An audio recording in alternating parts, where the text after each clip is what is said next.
What is going on, everyone? It is so good to be back after about a 2-week hiatus following the NFL draft. Shout out to Cincinnati, Nashville, and Horizon Forbidden West for making it a great 2-week vacation, but it is even better to be back. And we do this video around this time every year in this kind of dead period between the end of the draft and before I start up my deep dive series, where we revisit my draft grades from 2 years ago. And it's going to be a fun experiment, man. A fun time to look at where I was right, where I was wrong.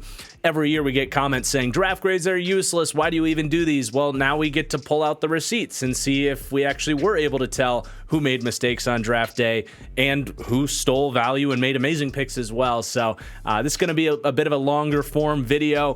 Please do hit that like button down below if you enjoy, and make sure you're subscribed as well. I mentioned that deep dive series coming up next week. I think it might be the best thing I do on this channel, taking an in-depth look team by team throughout the summer leading up to the season. So you're not going to want to miss that. Make sure you're subscribed, and let's get into it. And we're going to go in reverse order of when I posted these, because we make certain fans of certain teams wait.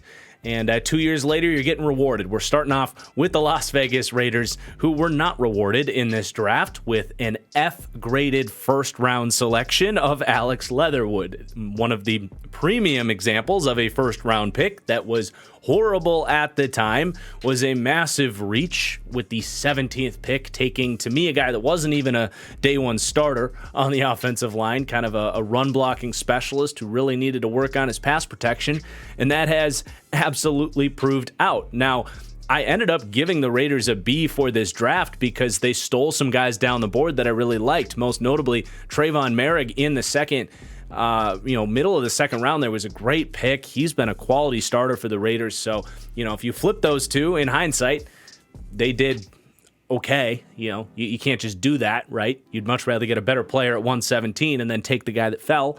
But I did love that pick, gave that an A+.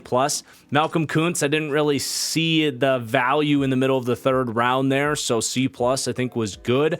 Divine Diablo, an A in the third round. He's like their best linebacker now, so that's a good grade. Definitely too high on Tyree Gillespie. One thing we can kind of do looking back on these is treat this as a little bit of a learning experience, maybe why I underrated or overrated guys. And, Tyree Gillespie had that one amazing game covering Kyle Pitts. The rest of his tape was just so-so. So maybe overreacting to that individual game a little bit. He's bounced around the league, hasn't really gotten an opportunity to start. So I was definitely wrong there. Nate Hobbs as well. He's been a fantastic pick in the 5th round, a complete steal by this team. So you'd basically flip that in the Gillespie pick. But overall, that massive reach in the first round is an eyesore on this draft. And I think the B grade held up because they still made some good picks, but it's impossible to forgive them for that crazy reach in the first. And then into the second round, still in draft grades mode, I suppose, after 2 weeks of vacationing. But the LA Chargers are up next. And, my explanation on this draft was basically I didn't love what they did after the first 2 rounds, but I didn't think it was going to matter because their first 2 picks were 2 of my favorites in the entire draft. And, that has held up, honestly. Rashawn Slater with the 13th pick. I know he got hurt last year, but, man, he was an all-pro tackle basically out the gate. That's an absolute slam dunk. And Asante Samuel is a second-round corner? Absolutely. He hasn't quite been the consistent player I hoped he would be, but, man, he's been a quality starter in the second round, a complete playmaker just as he was at FSU. And then, honestly, some of these criticisms down the board holding up all right. Josh Palmer, he's been a decent receiver. He's gotten opportunities. He gets to catch passes from Justin Herbert. That's always going to help. But I just didn't see an explosive player. I thought there were more high upside options in the third round. And honestly, I wouldn't take this grade back, even though he's been productive. And I know Chargers fans probably like him. And sure, a D might have been a little bit harsh, but I was trying to make a point. Like, there were options in this draft to maybe get a more explosive option, and we're still talking to this day about the Chargers, needing some more speed with that receiving core. We saw them take Quentin Johnston this year. Trey McKitty as well, I thought was a complete reach, gave that a D+, and those have definitely held up, right? So a couple of D-graded picks there in the third round that, Palmer probably would flip that to more of a B because he's been a decent player, but I think the criticism was fair, and McKitty, absolutely. And then, yeah, I mean, not really too much to add down the board. A bunch of just decent picks. This is why I'm really happy that we have changed the way that we do the day 3 picks now. For those that watched my most recent draft grades, kind of differentiating day 1 and day 2 from day 3, I think is, when you go back and revisit this, like these would be a bunch of those like solid picks, like lower expectations, but there wasn't anyone here that I was like, oh my God, amazing pick. Brendan Hamas is still on the roster. We haven't seen him play much, but yeah, I didn't think there was a whole lot on day 3 that stood out to me basically. So I would stand by an A because you still walked out of this draft with a franchise left tackle, a starting wide receiver, and Asante Samuel. So I think we're 2 for 2 so far on these draft grades being pretty good. Kansas City Chiefs, Nick Bolton in the second round. Glad I did give it an A-. I was a little bit lower on Bolton, but man, he's been even better than I thought he would be. He is just so unbelievably instinctive. So that I would think you change even to an A+. He is like one of the more underrated players in the league today. So that would probably go up for me. You get Creed Humphrey as well. I mean, I was raving about this. I was slamming the Packers for not taking him over Josh Myers. That was one of the most questionable kind of draft because they went with back-to-back picks. 230 was Josh Myers, the center for Green Bay. It's like, dude, Creed is such a better player, and he's an all-pro guy now. So you get him and Creed in the second round. I mean, that's A+, A+ across the board. To not have a first round and still pull that off, and you got Orlando Brown out of this, which helped them win a Super Bowl last year. It's huge. I thought Noah Gray was a decent pick in the 5th round. He's been a good wide receiver too. Oh yeah, by the way, Trey Smith at the end of the 6th round. Loved Trey Smith. I had a 2nd or 3rd round grade on him. So, man, we kind of nailed the analysis outside of being even lower on Nick Bolton than I should have been. I think you would flip this to an A+, but as far as saying this was a really good draft, I think that holds up. And I didn't really see it in Josh Kindo in the 4th round either. Gave that a C. So, yeah, loving it so far. I'd say 3 for 3 on the draft grades holding up. Denver Broncos wrapping this thing up and gave this draft an A. I thought they made a lot of really good picks here. And looking at this, they did. They haven't really walked out a ton. Well, no, I take that back. They hit on some of these guys here. So you got Patrick Surtain, was a top 10 player, was my number 1 corner in this draft. He was kind of, I think there's a little bit of prospect fatigue with him for a lot of people. My only criticism on this was, are they going to regret not taking Justin Fields? And we're still kind of waiting to find out if they're going to regret that. But I did love Patrick Surtain, and a lot of people were even harder on the Broncos for not taking Fields because they didn't even need corner at the time. But I was like, man, Pat Surtain is so good. I don't think it's going to matter all that much. And while in hindsight, you give this an A+. Like, Pat Surtain is one of the 3 best corners in the NFL right now. I would change this to an A, but I will hold my hand up and say, man, I did kind of have him as a blue chipper in this class, and I was really high on Pat Surtain. I was, I think, in the minority of people that had him above J.C. Horn in this draft, and Horn's a good player in his own right, but I did not think he should have been drafted above Pat Surtain. A lot of people did. So I will say, my analysis on Surtain was pretty damn good out of this draft. Javonte Williams, I didn't think they needed in hindsight, I should have given this a better grade than I did. I don't know why I gave it a C. Maybe I felt like they really needed offensive line or something, but this is why I'm glad we're changing up the grading criteria for this to keep it a little bit more consistent, because there's really nothing wrong with taking Javonte Williams in the 2nd round. I think that's the sweet spot for finding high-end running backs. If he didn't get hurt last year, I think their season honestly looks a lot different. So I wouldn't give this a C again, and we have actually updated my grading criteria to avoid mistakes like this again. So that was a good pick. They're going to be really happy to have him back. They haven't done anything to replace him, so going to be a big year for Javonte next year. And then Quinn Miners was one of my favorites in this draft. I think he was a big reason we ended up giving this draft an A, and he's a quality starting guard, still getting better. So, I couldn't believe that he fell this far. Thought it was a steal, still is a steal. Baron Browning, There's like 2 linebackers in this draft, Micah Parsons and Baron Browning, who ended up switching to edge, which kind of threw off the entire evaluation. But that has kind of reshaped the way I view like Trenton Simpson, for example, for the Baltimore Ravens. I'm curious if they're going to look at the success of guys like Baron Browning and Micah Parsons and potentially get a little bit more out of these guys who just didn't have the kind of off-ball coverage instincts necessarily, but really good athletes and good pass rushers. Liked Caden Stearns in the 5th. I like Jamar Johnson even better. They were right to take Caden Stearns higher. He's been a starter for them. Seth Williams, I don't think he's got that dog in him, man. He was a really talented player, but he's still on the Broncos, I believe. But God, he has not ascended in the way that he has the talent to do. Kerry Vincent, I really liked him. I saw that the Rams just picked him up. I'm curious if he's going to make the most of that opportunity because that secondary is just brutal. But obviously it was just too high on him, too high on Seth Williams, a couple of, I think, true juniors out of the SEC that they were gambling on. I think the process was perfectly fine there, but didn't turn into anything. And I like Jonathan Cooper late as well as a potential rotational guy, and he's been that for them. So, I think this holds up as well, giving it an A. Honestly, I mean, you get Pat Surtain, Javonte Williams, Quinn Miners, Baron Browning. Caden Stearns has upside. Like, this could be even an A+, but like another draft we really liked. And even I think Javonte should be higher. So maybe even give this an A+ now. But really the entire AFC West, I think we are kind of 4 for 4 on saying, where the criticisms lied and really overall where the good picks were. Then we get to the NFC West, and there's something I noticed here just kind of clicking through this. Why did I give Dwayne Eskridge a D+, but I gave Tutu Atwell a B? And this is where I'm really glad we changed the grading criteria, because you see 4th round on Tutu Atwell and 3rd to 4th on Dwayne Eskridge. If anything, I should have graded the Eskridge pick better. This was giving a team that was a better team at the time too much benefit of the doubt. And I think it's a reminder for myself, don't do that.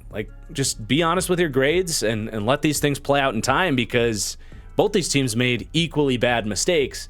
But I wasn't as harsh on the Rams as I was on the Seahawks for it, and I should have been. But, the Seahawks, the other thing I'm not doing is I'm not involving trades anymore. It just makes things too complicated. Just grade what they did with what they had. They had 3 picks in this draft, which is just crazy. But, I did not think Dwayne Eskridge was a good pick. That analysis held up. Trey Brown, he hasn't really gotten that opportunity. Stone Forsythe, I was lower on him as a 3rd-round guy, and he fell to the 6th. So not the end of the world. They got nothing out of this draft. So if you get absolutely nothing out of a draft, and the Jamal Adams trade was kind of bad too, man, it was kind of a non-grade anyway. But whatever. There's not much to really say, honestly, about this draft, other than we were right about the one important pick they had was a waste. This should be more of a D or a C, if we're being honest about what did they do with what they had. That one would change. So we'll go 4 for 5 on draft grades so far. San Francisco 49ers, this is an interesting one. So what do we do with Trey Lance? Is he good? Is he a bust? I have no idea. The dude's played 4 games. He's been hurt. I liked the process going up to get their guy. I felt like the Niners over time would benefit from getting an elite athlete like Trey Lance at the position. Honestly, everybody's out on Trey Lance right now. It reminds me of the way everybody was kind of out on Jordan Love a year ago. I'm not done. I'm not ready to give up on Trey Lance. I think there's still a good chance he can get back healthy. If Brock Purdy's not in the mix, all he's got to do is beat out Sam Darnold, and we're rocking and rolling. They gave up 3 first-round picks for him. This idea that they were going to just trade him away for a second-rounder just never added up to me. Maybe they've gotten a look at him internally, and they just really don't like what they've seen, or they just want these quarterbacks that can get that ball out quickly, like a Brock Purdy, and obviously hitting on Purdy helps. But it's almost would they have gone with Fields in hindsight, knowing everything we know now? Probably. But honestly, I still it just gets an NA for me still because of the injury last year. I think this is a situation, and we're going to have a little bit of this with Fields as well. I think this is a situation where we don't really know yet if this was a mistake. it's easy to say at this point in time, yeah, it was a mistake. But he's only 23 years old. How many quarterbacks have stepped into San Francisco and had success? Like, I'm not giving up on Trey Lance yet. Aaron Banks, I thought this was a huge reach. He's turned into a decent player for them. But, I think you flip this to more of like a C. But it's not like he's some star guard. You take a guy in the top 50 of the draft at guard, and I thought there were other players in this draft. Guys, like, can you imagine Quinn Miners or Creed Humphrey on the Niners instead of Aaron Banks? Like, that was my criticism here. Like, why are you taking Aaron Banks when there's other guys available? Like, I think that criticism very much holds up, that this was not the best use of this pick. Sure, he's turned into a slightly better player, and I think I'm almost positive I said, like, yeah, I mean, he's going to the Niners with Kyle Shanahan with elite coaching. He's probably going to be all right, but they could have done a lot better with that pick. So I think that criticism is very fair. Trey Sermon, B+. I guess it just kind of is what it is. I don't know what it is with Trey Sermon. A lot of people have asked me, like, why is Trey Sermon not good? Every Niners running back ever is good. And he just, I don't know. He was kind of a weird, like, flash in the pan running back. He only had like 5 good games in his college career. I think it's maybe a little bit of a character, a football character thing with him. Ambry Thomas in the third. Dude, I don't know what to do with Ambry Thomas. He was great at the end of his rookie season, and then all of a sudden they just hate him, and he sucks. Like, as an end of the third round, I think he's an above-average pick for what they've gotten from him to this point. But, I thought he was going to be a quality starter for them at this point in time, and he hasn't been. I think it's more of a B. I like Diamador Lenore. He might be starting for them. I like Tufanga. He's been even better than I thought, but as a 5th-round pick. And then I liked Elijah Mitchell as well. So, like, those were a couple, 3 day 3 picks that I liked that I could have probably been even higher on. Again, this one is, like, because of the quarterback situation and the unique circumstances surrounding Trey Lance, I don't know if we can even say if this was a good grade or not, because it's all going to depend on Trey Lance. I think A- is fine. But, if you think Trey Lance is just a complete bust, this is obviously an F. Like, they gave up 3 first-round picks for a quarterback that has started 4 games for them. So, incomplete on this one, honestly, for the Niners. Before we get to our next team here, I got to tell you about my friends at Underdog Fantasy. I'll tell you what, man, I have gotten into best ball fantasy now, and I love it. You don't have to wait till August for your friends and family redrafts. You can get in now. And with Best Ball Mania 4, you can compete in literally the largest fantasy football competition of all time at Underdog Fantasy, a $15 million prize pool. You'll compete against your own league, and then if you win that league, you will then be entered into the playoffs when all is said and done and compete for massive payouts. I'm stoked to be a part of the best ball community now. I think you guys are really going to enjoy it as well. You can play their daily pick'em contest as well at Underdog Fantasy. And now, if you sign up using promo code TFG at Underdog Fantasy, they will match up to $100 on your first deposit, and you'll support my channel in a meaningful way right now at Underdog Fantasy, promo code TFG. And let's get back to it. Okay, then the Rams. We teased this one already. Like, with my modern grading system, this would be in line with, like, the Brenton Strange pick and get a D. I gave them benefit of the doubt for being Sean McVay and being the Rams. And, this was a huge reach. This should have been an F or a D graded pick, and will be moving forward because of the amount of a reach that it was. So, I didn't like the pick. I justified it because of Sean McVay, and that was a mistake. Turns out even the smartest coaches and GMs in the league make big mistakes. Ernest Jones, definitely need to bump this one up. He's been a really good player. Very much in line with, like, what I've said about linebackers, though. Like, draft these guys, 3rd, 4th round, good athletes, make them earn the spot and develop. Another great example of that being the mold of where and how to invest in linebackers. So the process was sound, and it worked out for them. He's like their only good linebacker on their roster right now. Bobby Brown hasn't really worked out. Robert Rochelle, probably going to be a starter for them this year. He hasn't really showed much, but, he's in that position. That's good for him. I didn't really see it with Jacob Harris. I had a priority free agent grade on him. So, good call on that, saying that was a reach. Probably should have been even more critical on that, and I will be. That would actually get a D with my modern grading scale because he did not have a draftable grade. So, didn't see it with him. You got really a bunch of meh down the rest of the board. Ben Skoranic's been a unique scheme fit, just like I said. Like, he's going to come in and block for them, which he's done that. It's basically all he's done.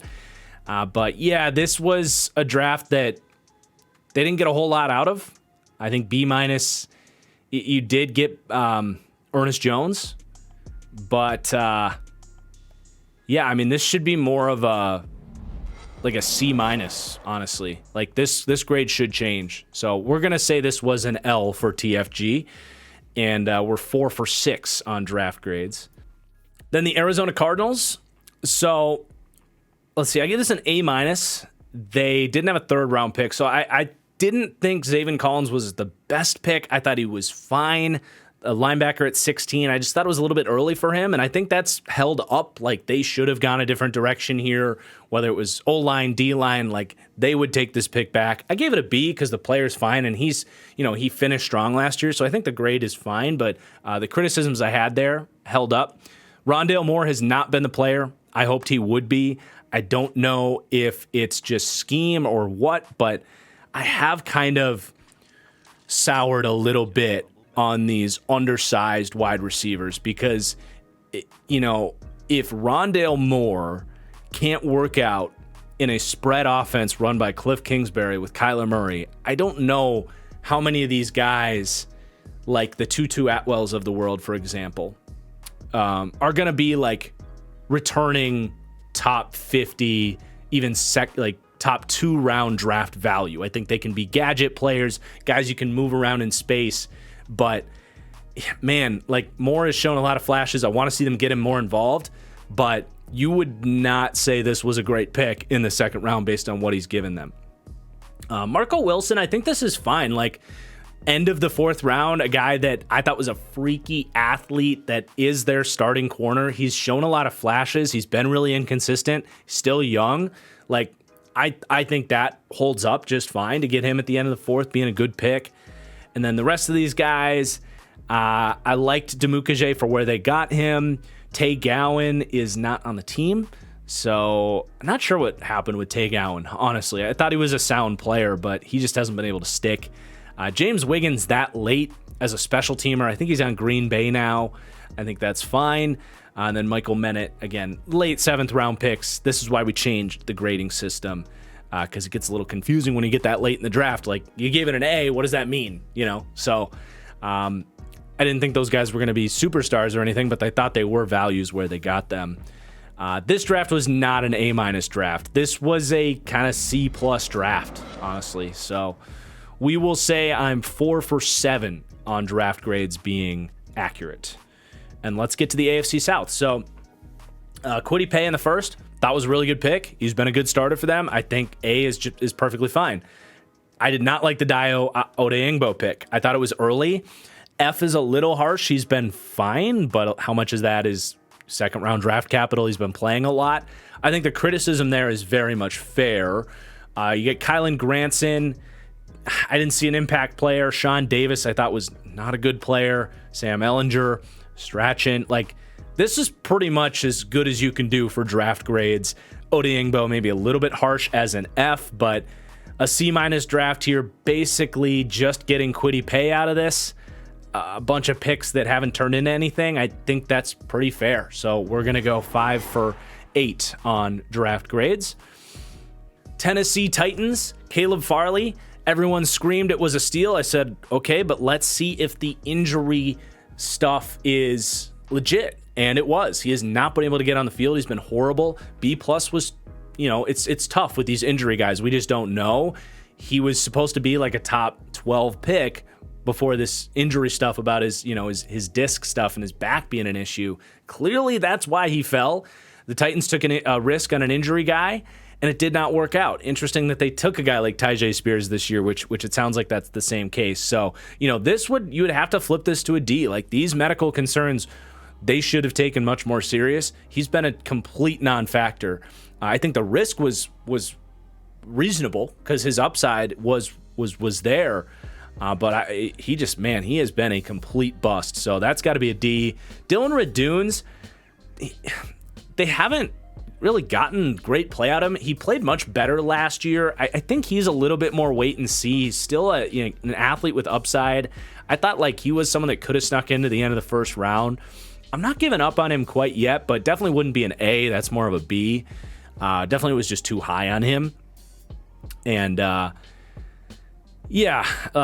leave it at that. I was going to mention Cody Mock being a little bit similar as a prospect to Dylan Radunes, but I thought Dylan Radunes was even better as a pass protector. So anyway, Monty Rice in the third round. I want to see Monty Rice start, man. He has played well when he's been out there. He's one of my guys in this draft. A TBD on the A grade. We'll see. I think this will be one to kind of keep an eye on this year. He's a breakout candidate if he can crack that starting lineup with David Long leaving. But, dude, his tape was so good at Georgia. I had a second-round grade on him. Reminded me a lot of what Diane Henley was coming out this year. So we'll see on him. Elijah Molden, end of the third round. I was lower on Elijah Molden in the third round, but I said, you get him this late, like he's going to be a starting slot player for them. It's exactly what he's been. So we were accurate there. I liked Rashad Weaver. He had a good year last year. Brady Breeze, I really liked. I don't know what the deal is with Brady Breeze. Good athlete. I thought his tape was really good at Oregon. I genuinely don't know. He's on the Lions right now. I was just too high on him, I guess. So wasn't the best analysis on this draft. I mean, I think it was fine, but we'll call it an L for my grade. You know, this was we're 5 out of 10 now, right? Or 5 for 9. Jacksonville Jaguars, Trevor Lawrence, A, easy. Travis Etienne, I don't think they make that pick again. He's been a good running back for sure, but man, like I was critical of them for not taking Pat Freiermuth. Like I think that would have been a much better pick. Was kind of my main guy. I was like, you should take him. But there's a lot of other players. Like Creed Humphrey, I think was a name I threw out there. I didn't think they were in a position to take a running back, and I still would redo that pick. I said he'd be a good player, but much more valuable places to go with that pick. Liked Tyson Campbell a lot where they got him. He's been even better than that. Walker Little in the middle of the second round. Yeah, he's going to be starting to tackle for them. Really liked Walker Little. Had a second round grade on him. Cisco, great pick in the third round. Someone that was going to take a little bit of time, but has gotten there to this point. He's a good player for them. Down the board, a couple of decent picks in Tufele and Farrell, but not like crazy impact guys or anything like that. I didn't really see it with Jordan Smith either. So, I think we nailed this draft specifically, kind of down the board, really. So we will say we are now 6 out of 10 on draft grades. And then the Texans, pretty good, man. Davis Mills, I just didn't really see the point. It's not like it was the end of the world, but I was like, this is your first pick. Like, don't you want to spend that on something that's actually going to help you into the future? And Davis Mills was never going to be like a long-term answer as a starter. He did his job as a backup QB, but couldn't you have just brought in the Andy Daltons of the world, the Jacoby Brissett of the world, and gotten the same result, and then spent that pick on a corner or a pass rusher or something else? I think that analysis was fine. I like Nico Collins at the end of the third round. He's been a good player for them. Brevin Jordan has shown a lot of flashes as a fifth-round pick at tight end. Like, you'll take that. Garrett Wallow, Roy Lopez. They've actually, Lopez has probably outplayed that sixth-round value. But overall, I think the analysis was pretty good on this Texans draft, which there wasn't too much to say anyway after they didn't have a first or a second round picks. So we are 7 for 11 on pretty good draft grades. Not too bad so far. Let's get to the NFC South. We have the Tampa Bay Bucs. They took Joe Tryon at the very end of the first after winning a Super Bowl. I feel like we're still kind of waiting on him, and he was always going to be one of those kind of draft and develop edge guys. Big year 3 for him coming up. So, I think the process on that was fine. A B-plus pick is kind of like risk-reward worth it at that point. I think that grade is just fine as is, whether or not he works out at this point. But Kyle Trask, I didn't fully understand this one. I just thought it was early for a guy that projected as a career backup. I had it as more of a third, fourth-round guy. Did think it was early, so I think that's fair. Hainsey's been a good player. They got him at the end of the third. Just good coaching, good development. Jalen Darden was maybe my biggest miss in this draft. I had a second to a third round grade on him. And to me, this was off field for him. him and Brady could never really get on the same page. I just don't know if he has the awareness and instincts on the field. He doesn't have that football IQ you look for. So, man, that was a whiff. KJ Britt, Wilcox. I did not like Stewart at the end of the 7th. He hasn't turned into anything, but some hits and misses. But I think with being really wrong about Hainsey was a really good pick, and Darden was kind of a bad pick, although 4th round. But I think I would say this is an L on this one. So we'll take the L on that one. We're 7 out of 12. Then not the Texans. The New Orleans Saints, I was tweeting about this one with Peyton Turner because I was just really low on the Foskey pick that the Saints made. So just a couple years ago, I was really harsh on a first-round selection. Foskey was a high pick, an edge pick for them, and man, that was spot on. I mean, that was a complete fail of a draft pick. I had him as a late 3rd, early 4th round guy, and they took him in the 1st. So that was kind of a complete nailed it analysis there. Now, I was too low on Pete Warner, so it hurts a little bit. Overall, I still think I would say I was right about this draft. I mean, they basically rolled up a first-round pick and threw it in the trash with that pick. So I'm still going to say the criticism was fair there. But Warner, I did sleep on. Like, he's just a really smart, athletic linebacker, really. I didn't see the upside for him as a 2nd-round pick. I just thought it was early. I still liked his tape and everything, but I just missed on his evaluation. So I'll admit that. Adebo in the 3rd round, though, he's been a good corner for them. Been up and down, but that's expected out of a 3rd-round pick. So I think that was fair to say that was a great pick in the 3rd round.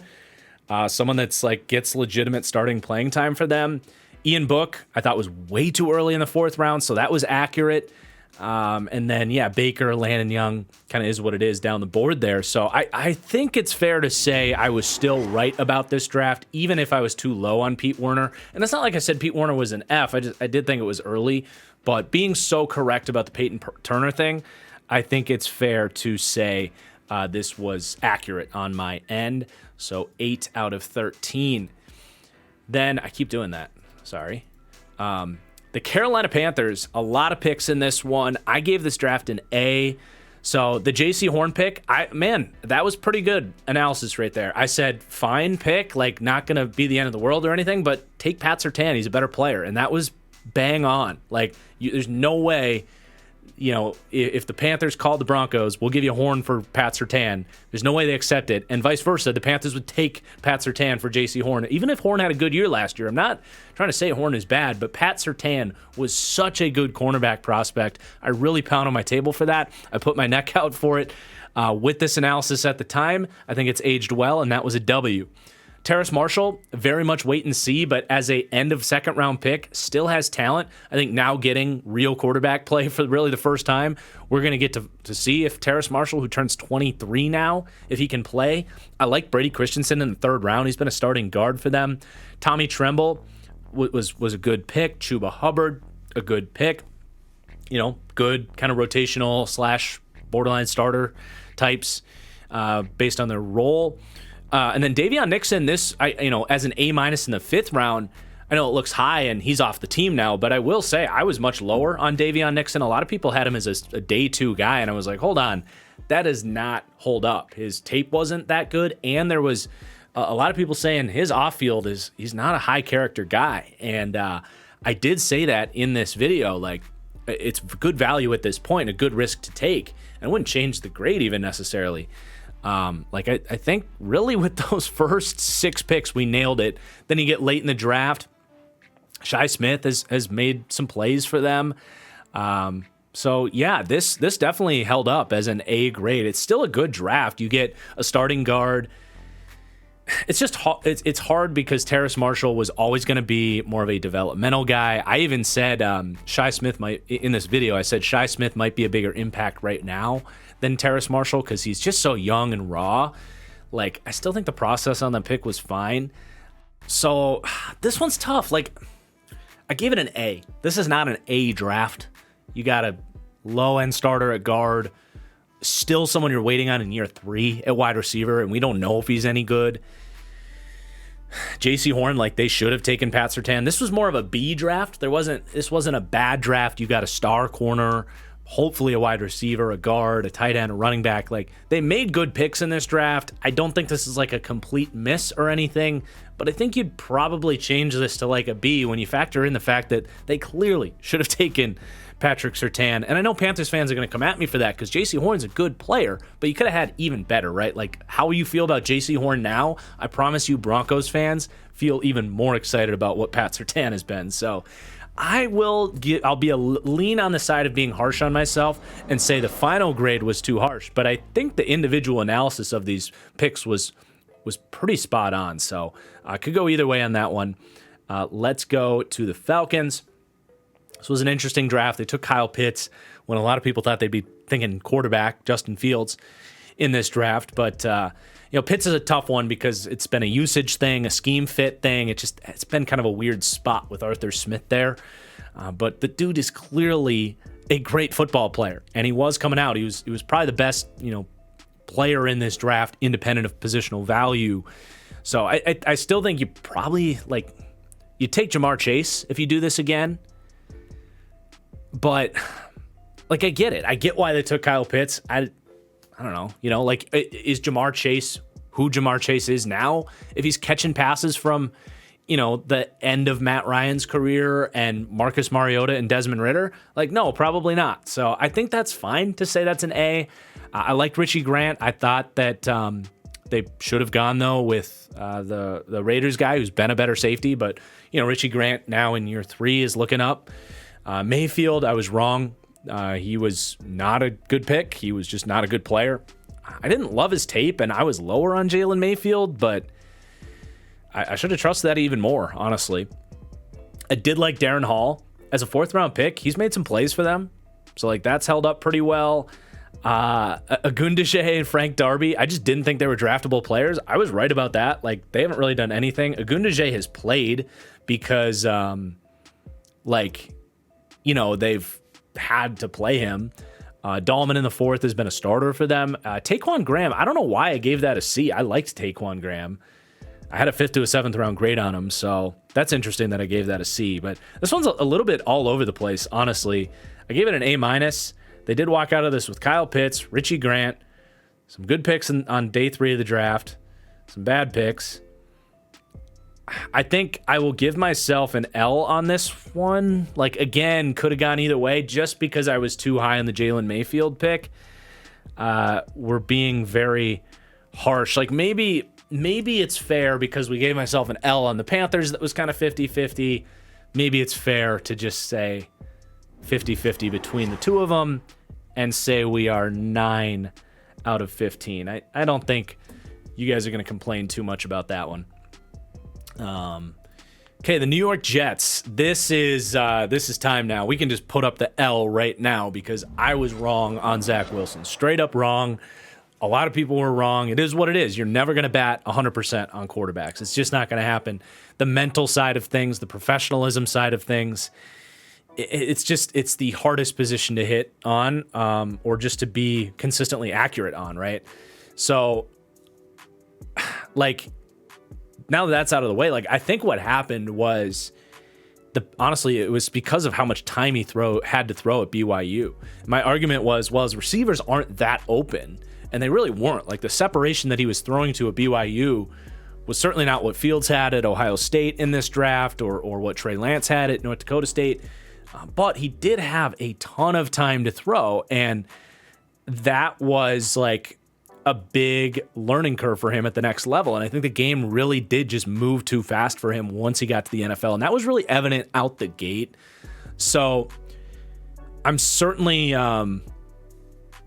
very cautious of the fact that I was wrong about, conscious of the fact that I was wrong about Zach Wilson, but it is what it is. And I hate this revisionist history that it was obvious that Fields should have been the pick here and that Zach Wilson's tape at BYU was bad. I have seen some really big revisionist history, or this idea that his throw this is the worst one. This idea that his throw at the pro day was what got him to the 2nd overall pick. No, he was a lock to be the number 2 pick well before his pro day. A lot of you people just weren't paying attention. So, I was wrong, as were the Jets, as were the majority of NFL draft analysts that did have Zach Wilson, it was close. It was probably 55-45, but it was common for Zach Wilson to be ahead of Justin Fields, and he went above him because I truly believe his college tape was a lot better. He didn't have it at the next level. And I will just throw this out there that I love that he's going to get to sit behind Aaron Rodgers and learn how to be more of a professional. And I'm not going to be surprised if Rodgers retires in 2 years and Zach Wilson kind of gets a prove-it opportunity to show that his talent can still play in the NFL. So there's still time for him to be a good player, but you obviously would not take that, what you got from him, second overall in the draft. So with that, the rest of these picks, I was right, I think, about criticizing them on the Elijah Vera Tucker trade. Not that Vera Tucker's a bad player, but I said, why the hell are you trading up and then not taking Christian Darrisaw, who is completely ascending as a left tackle for the Vikings, who the Vikings traded down from this pick right here, moved down to the Jets pick, and still got Christian Darrisaw. So it's like a double whammy for the Jets. Look, Vera Tucker's a good player. I always thought he was a good player. I had him as a, first to a second round grade, a high floor player. It's exactly what he's been for the Jets, but he's not Christian Darrisaw. So I think that was very fair to criticize that.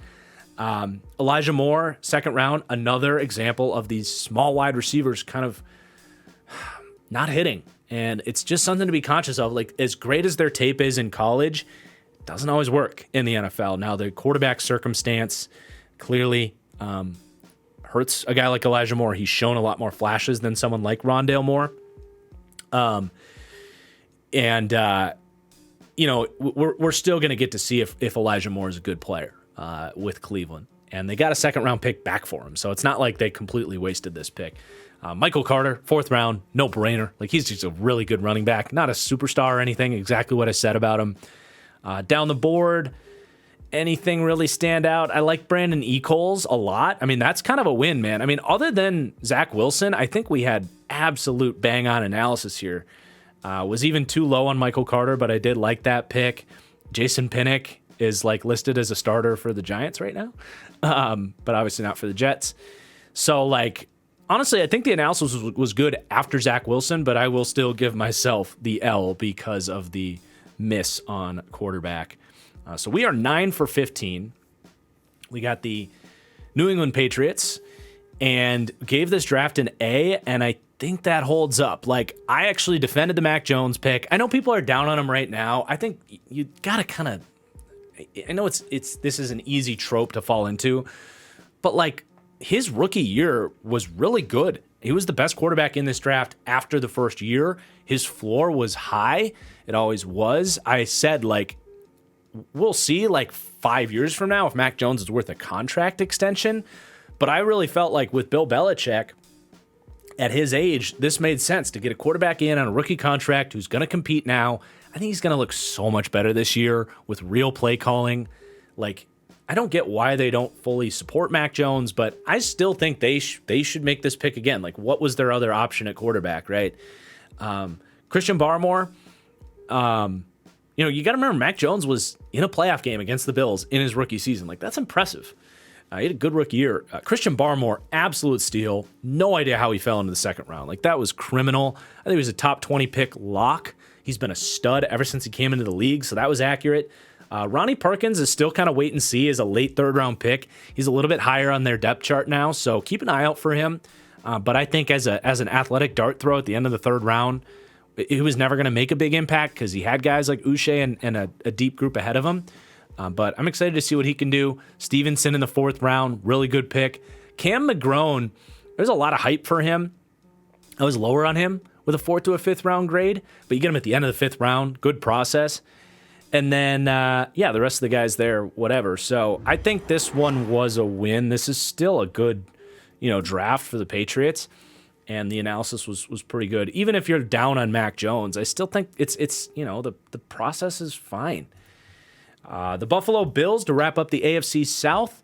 I love Greg Rousseau, man. I was one of the only people pounding the table for Greg Rousseau. He's been a very good edge rusher for them. I don't know if he's ever going to ascend to being a number one.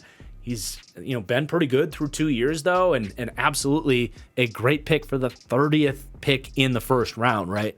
Bosham, not so much. You'd probably bump that down to a C+, B- type of pick. Spencer Brown, you know, I think B+ is fine. End of the third round was worth the risk on him. His athletic tools are insane, and he's still slated to be their starter this year. Maybe he figures things out in year 3 with all of those traits. But I did have some hesitations on him, like being an impact starter, and he's been a problem for them. So I think the process on that is fine. Then down the board, I didn't see Damar Hamlin being a good player like he's been. He one of those guys that had a really bad 40 time and fell in the draft? I'd have to kind of look back into that, but not 6th, 7th round picks, not a whole lot to say.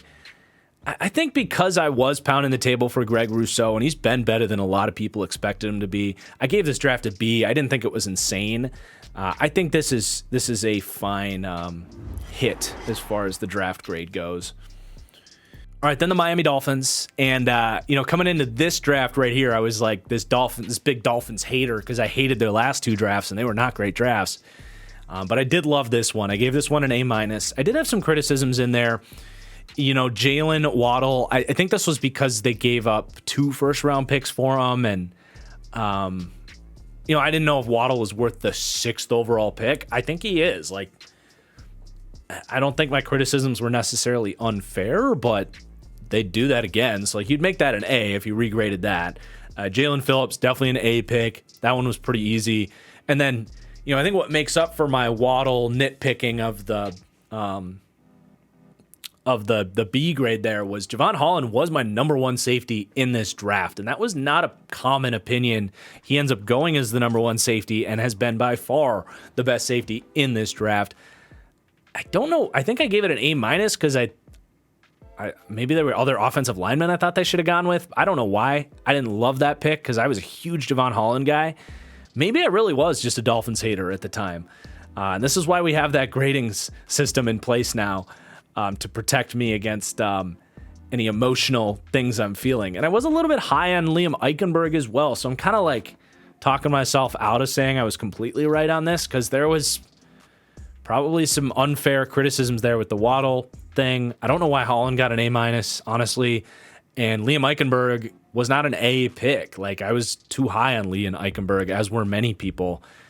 So, like, it's still an A draft. Like, you love this draft. It might be even better than an A- draft. I'll be a little bit more nitpicky on myself. Dokes, Coleman, late in the draft, whatever. Hunter Long, they just flipped for Jalen Ramsey, so that's fine. Yeah, I mean, I don't know. One of those 50-50 ones, we'll go L on this one, and if we have another real 50-50 one, I'll take a W. Okay, we are onto the NFC East now. Washington football team.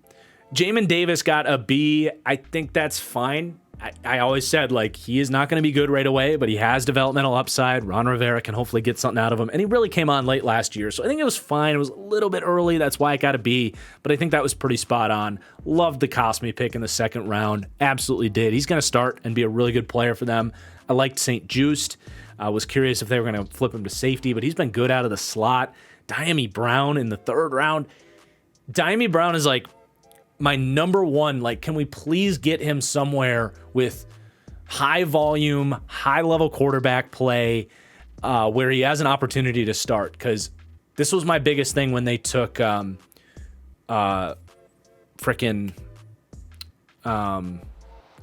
last year. It was like, that's a great pick, but poor Diami Brown is going to get buried, and that's exactly what's happened. I'm not going to back off of this A+ grade. I really think he can play. Every time he's been out there, he's shown that. So I like that.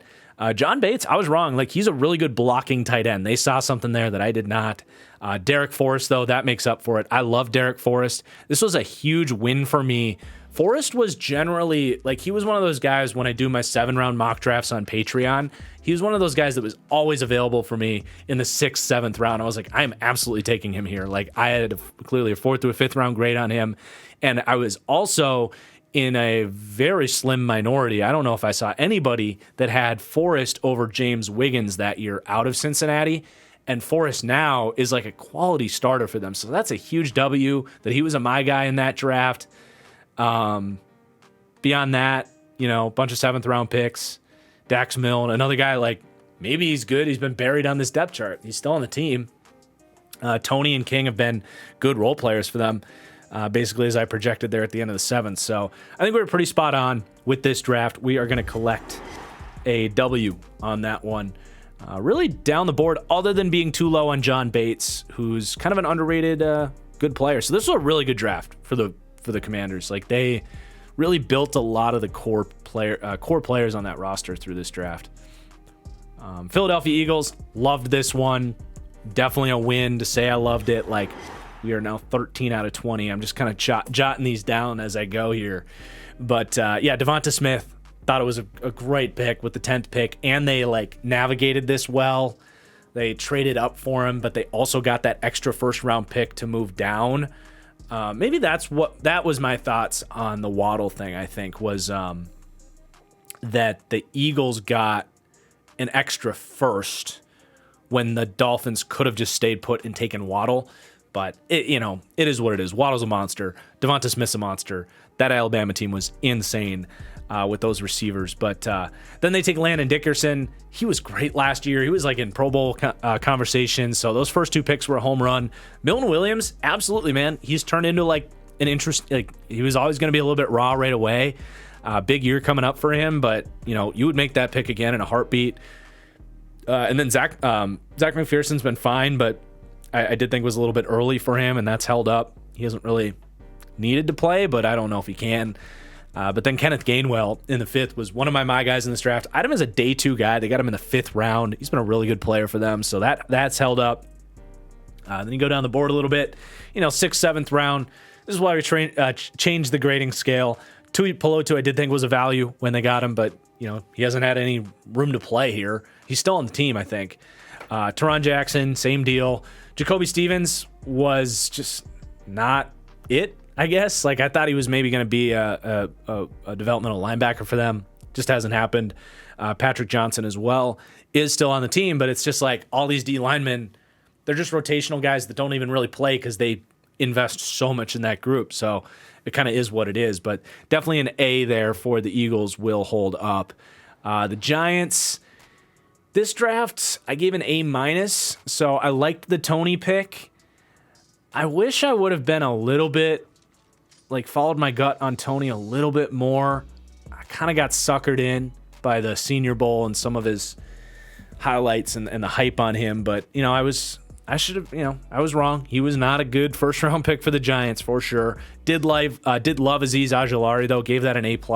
Middle of the late 2nd round for him. He's been a good starter when healthy, but health clearly was probably a reason he fell. He has had a hard time staying on the field. Aaron Robinson, I thought was a fine pick, but I was kind of we'll see. Kind of a higher risk prospect, I suppose. Ellerson Smith, I did think was early in the 4th. Gary Brightwell, I didn't really see it. And then Rodarius Williams, I liked him. He's made some plays when he's been in there. So I think this one's fine. The Tony pick, though, being wrong about that first round is really important. So I will take the L on this one, even though after the Tony pick, I think we were fine. But we will take an L, and we are now 13 out of 21, which is definitely not bad. Dallas Cowboys, a lot of picks here. So Micah Parsons, I had as a top 10 player. I don't even know why. I think it was, I gave it a B+ because I wasn't sure about the need necessarily. We talked about this with the Broncos. He's just a tough one because I don't think anybody saw him converting to edge rusher and being what he is now. Obviously, this was an incredible pick. One of the best picks of the last 3 years. This is you remember when the Aaron Donald famously went 12th or 13th? That's the same thing with Micah Parsons. Incredible foresight by them to just make him a pass rusher. And, without Dan Quinn, who knows if that never happens. So he's a tough one. And I don't really know why I ultimately gave it a B+. This is why we changed the grading scale. I had a top 10 grade on him as a blue chip prospect. And, he went 12th. That should be an A. And with my new criteria, he would have been. Kelvin Joseph in the 2nd was a fine risk to take. I think a B grade is fine there. Just, he was a high-risk prospect. It was a touch early, and he has not worked out. But I did love Osa in the third, and he's been a really good player for them. He was one of my guys in this draft, so that was good to like him, I suppose. Chauncey Golston, I did think was early. I just didn't think he was ever going to be a starter for them, and he hasn't been. So I think that was fair to be critical of that. It's just, he's a fine player, but that was just early for him. Nashawn Wright, same deal. It's been nothing. I thought that was a really big reach. Jabril Cox, that was fine in the third round. He's been okay for them. Ball was a good risk. I really liked Simi Fehoko. He hasn't really gotten an opportunity yet. I think this is fine, honestly. Like, how could anybody have seen the Micah Parsons thing coming, right? Like, I don't think the fact that they moved him to edge and he became what he was. Like, I really liked Micah Parsons, and I liked this pick. So I don't think it's enough to say I was wrong about this draft. We gave it a B-, though. Because there were definitely some reaches. Chauncey Golston, like, the reasons we gave it a B- was we weren't in love with the Kelvin Joseph pick. Totally fair. We thought Golston and Wright were early. Those are fair criticisms, right? Like, I think this is a win. Cowboys fans, you can let me know if giving a B+ for Micah Parsons is just, no matter how much context I add, if that's just inexcusable, but I think that one was fine. All right, Cleveland Browns onto the AFC North. Loved this draft. Greg Newsome at 26, huge, almost call that a steal, but that was about where he was projected to go, but just a great pick. I loved it, loved the fit. And yeah, home run pick there. JOK in the second, same deal. He has had a hard time staying healthy, which was a part of the reason he fell, although it's not like the heart stuff has been a problem. It's been a different issue. I thought Anthony Schwartz at the end of the third round was a fine risk to take, but this is one of those deals, like, I'm really glad we have our new grading criteria, because I did have a 5th round grade on Anthony Schwartz, so I should stand by that a little bit. This would be more of a C on my modern grading criteria, because this was a reach by a round, and the eval held up. I did like the fit, though, but you still don't need to reach there. James Hudson hasn't really played, but he was a good developmental, 4th round pick. Tommy Togiai, we'll see what he can do this year. Tony Fields has shown some flashes. Demetric Felton went to like the worst possible scenario in like this deep running back group, but maybe gets a chance this year. This was an A draft, I think. You get Greg Newsome, JOK. That's all you really need, man. Those are 2-star defensive players. So I think this one holds up perfectly fine. I should have been a little bit more critical of the Anthony Schwartz thing, but now we have a criteria in place that will make sure I'm doing that into the future. Pittsburgh Steelers, I defended this draft a little bit. I gave Najee an A-. I think when you get into the end of the first round, taking a running back makes a little bit more sense. I knocked it strictly because of the positional value, and this, based on my new criteria, would be more of a B. But I did kind of like the fit, man. I think Najee is going to have a much better year this year. I like what they've done with that O-line and Pickett in year 2. So, like, I think by the end of this year, there's a good chance we look at this and say they don't really regret the Najee pick. The ironic thing is my big criticism, why did I not give Pat Freiermuth an A? Like, I think I was, okay, I know what it was. I was critical of them for not taking offensive linemen. That's what I didn't like about this. Because I gave Dan Moore a D. So that was really what showed up here. And I'm not really, with the new way I'm grading this, I'm not so focused on like, oh, you should have taken this position, right? Like, I don't know if that was the right way to go about this, but Pat Freiermuth I did think was a steal. And I was certainly not the only person saying that they should have drafted an offensive lineman in this draft. So, I love the 2 players they got, and they're very happy that they have Najee Harris and Pat Freiermuth. I gave them both A-, so I think that's fine.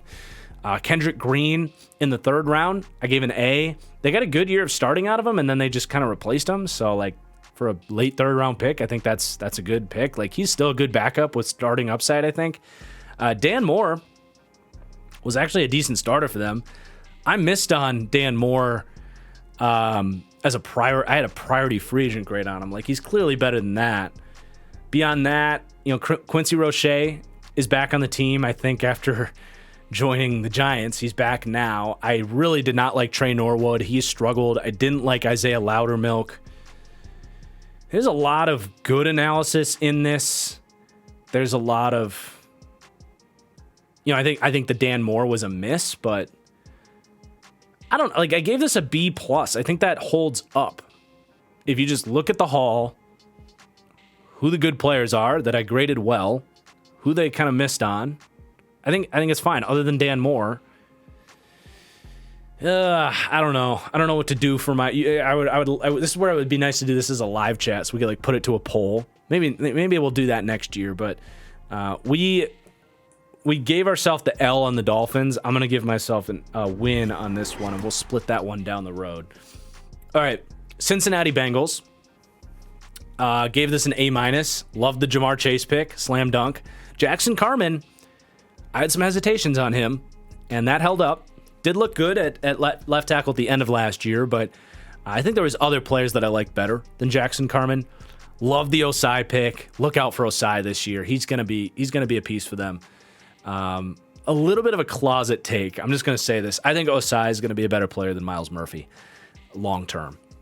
Not that Myles Murphy was a bad pick, or I have a really good feeling about Osai that I don't have for Myles Murphy. Just a gut call right there, but just a closet take. I loved Cam Sample.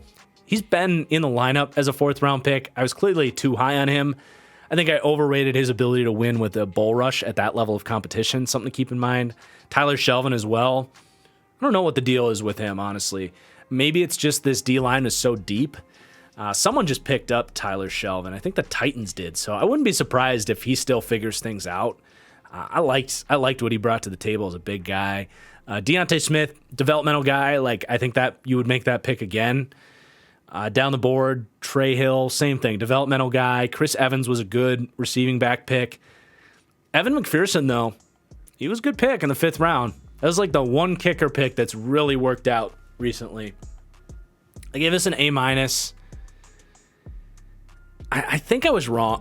I was more wrong than right on this one, because Cam Sample was not an A+ pick. Tyler Shelvin was not an A+ pick. Deontay Smith was not an A+ pick. I was just too high on those guys. And then Evan now I'm giving this a whatever grade, because I don't really do kicker analysis, but I did think it was way too early, and he's been a really good kicker. So we'll take an L on this one. We are now 16 out of 25 on these. Baltimore Ravens, loved this draft. Rashad Bateman hasn't been able to stay healthy, but I still think he's shown he's a really good player when he's out there. Owe, I thought this was early for Owe. He had a great rookie year, but really cooled off in year 2. I just didn't think he was an instinctive pass rusher, and I think that's held up. He's been a great run defender. I don't think he's paid back 1st round value yet. I gave it a C+ because I was they'll probably find a way to make things work.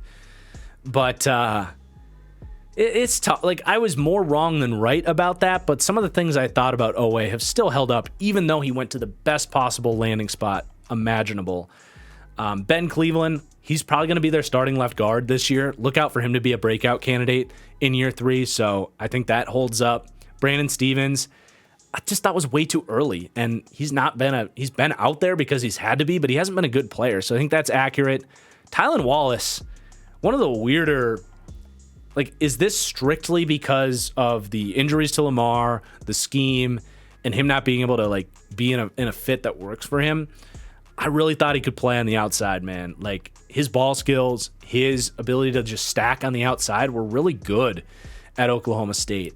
I'm not entirely ready to give up on Tylan Wallace. He's still on the Ravens, but clearly was too high on him. Shaun Wade, I thought in the 5th round was fine.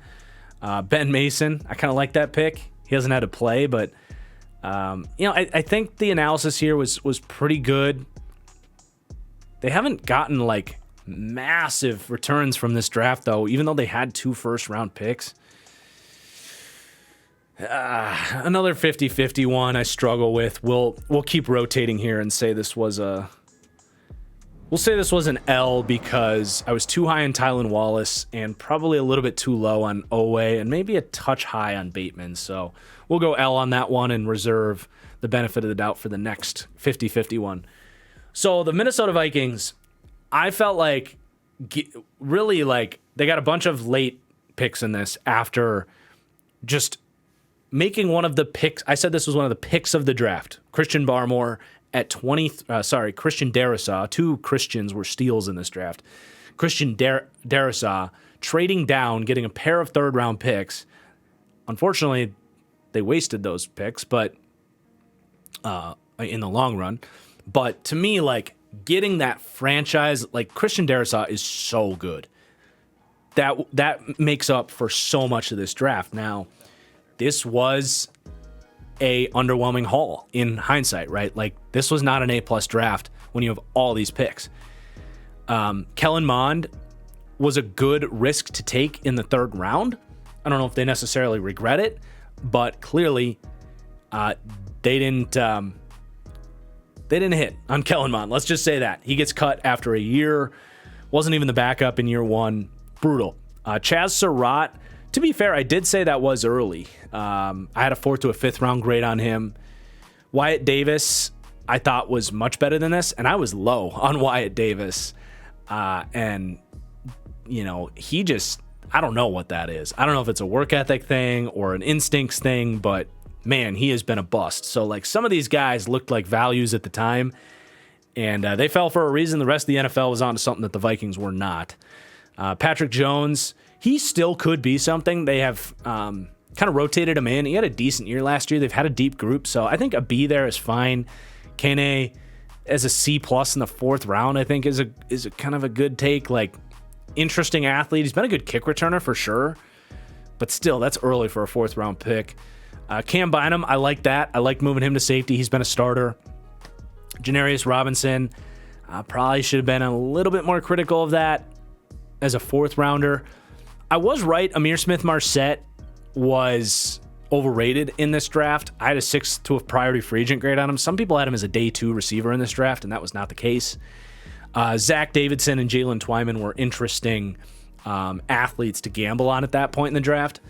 But the lack of hits here is really concerning. Like, seriously, you get Christian Darrisaw, and then all these picks, you got maybe like a high-end backup at safety out of that. It's pretty tough. Like, this is not an A-plus draft. There's not any analysis here that I would apologize for, but clearly, like, to give this draft an A+ is being overly generous and probably overreacting to the one individual pick.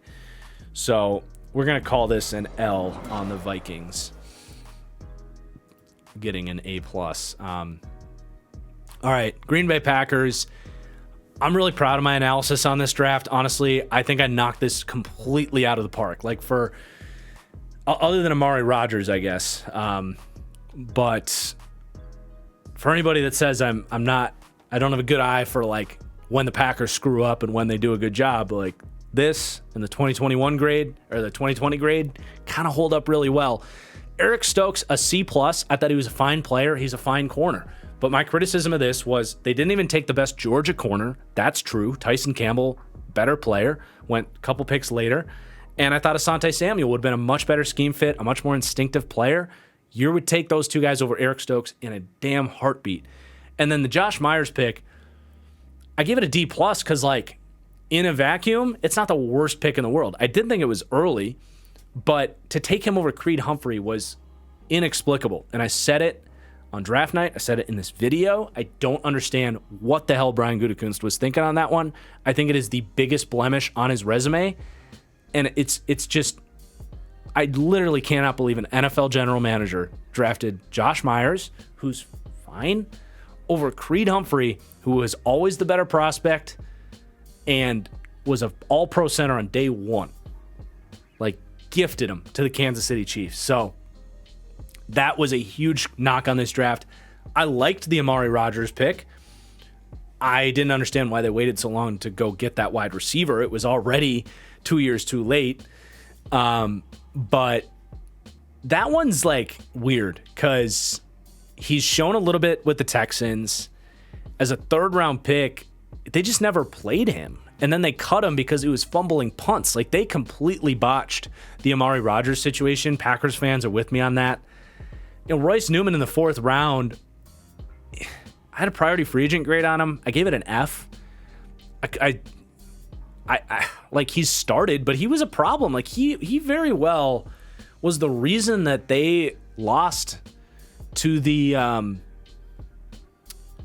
let's see, this would have been 2021, so the 2022 season was the year they lost to the Bucs, right?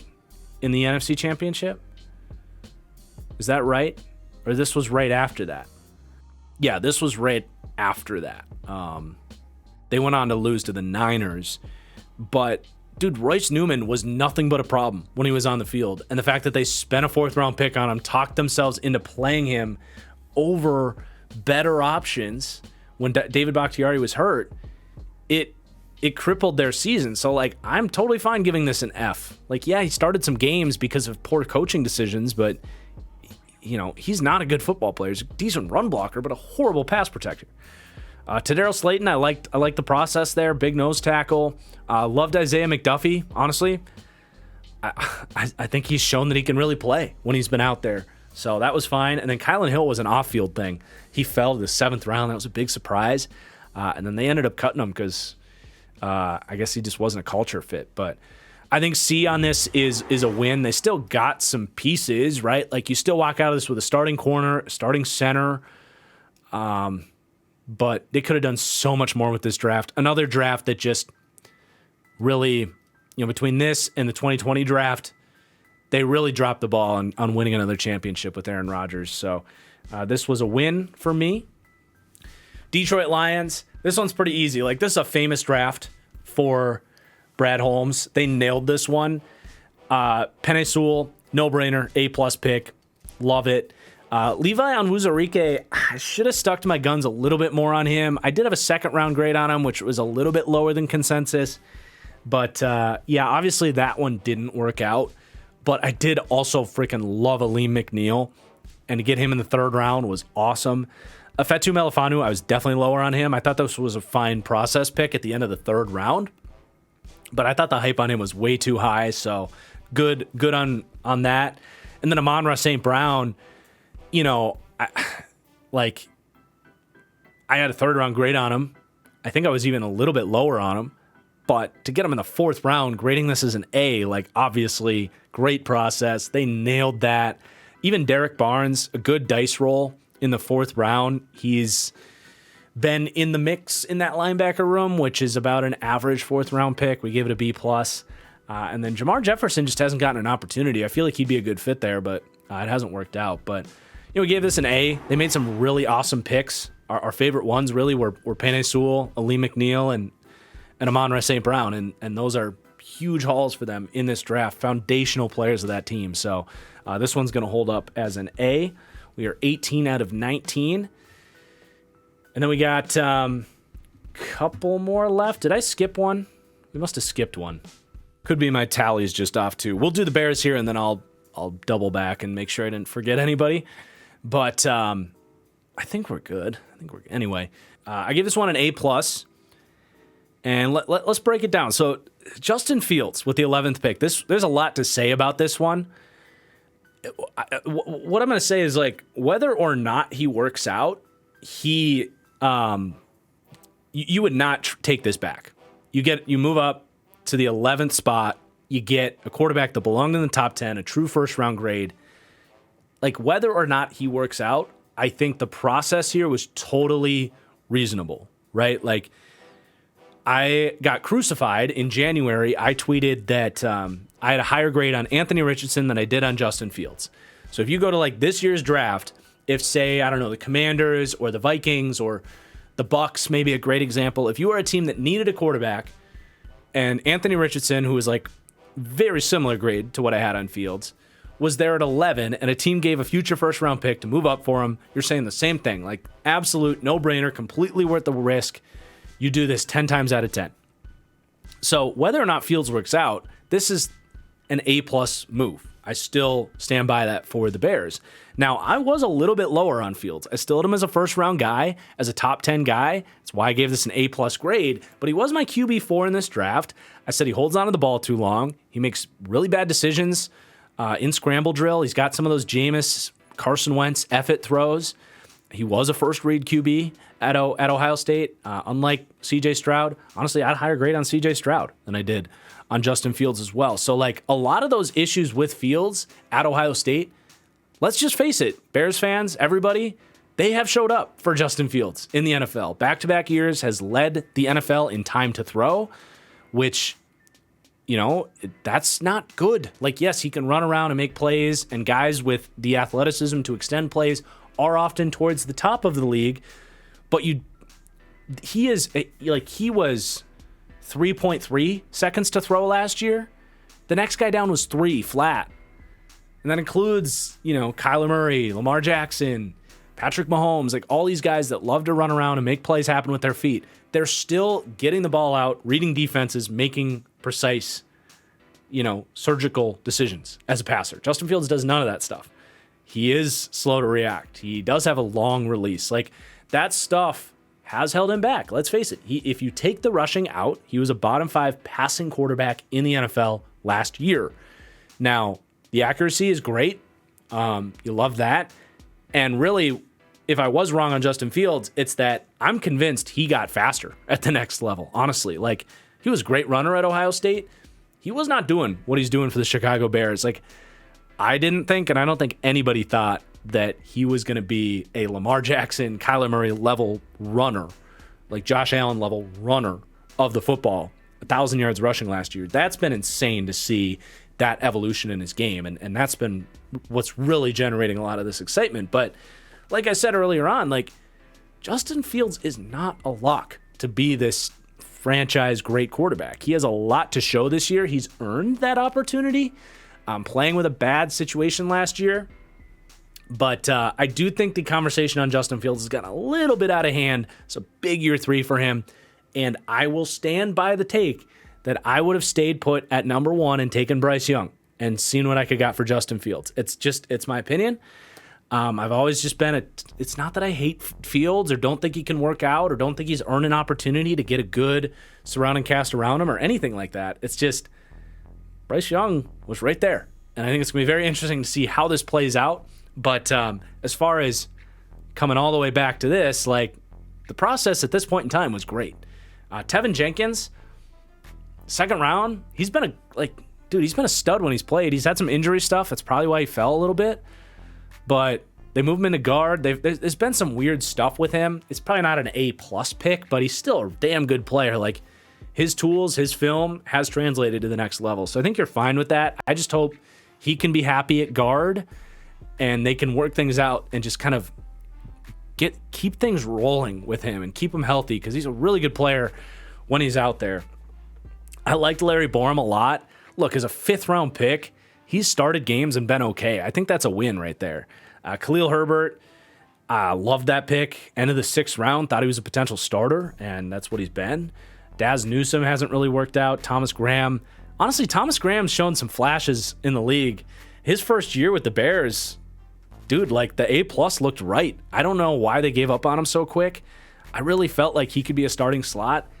When I was prepping for the Bears deep dive last year, I was revisiting, like, that he was starting at the end of the year in his rookie year. He was balling out in the slot, and then they didn't keep him. He's on the Browns now, so that was weird. And then even Kairos Tonga, they cut ties with him as well. And he was a good player for the Vikings last year. It's kind of like a little reminder to these new regimes, like, maybe don't give up on these guys so quickly. I know, these were Ryan Pace picks, but they were good picks, and they gave up on these guys too quick, in my opinion. But overall, I think we were pretty good on this draft overall. Like, I think the Fields risk was completely worth it, still worth it. The rest of these graded picks were pretty good. So I'm going to say this was a win. So I'm seeing that I've got a missing team here. I think I'm good, though. I'm going to check that, and then we'll wrap up. 3 hours later. Yep, we got through all 32 with the DNQ on the Niners draft. We're going to wait on Trey Lance for that one. But 61%, not too shabby. I think with the new grading criteria we installed this year, hoping to get this up to like 70%. I think it'd be fun to do it with a live chat next year so we can do votes on those like 50-50 ones. I think that'd be a ton of fun. So yeah, let's aim for 70%. I think, 60, I'll take 61%. I think that shows that you more often than not, at least, and this was probably a lesser year. I think we were a little bit higher the year before, but more often than not, you can kind of tell where those mistakes were made.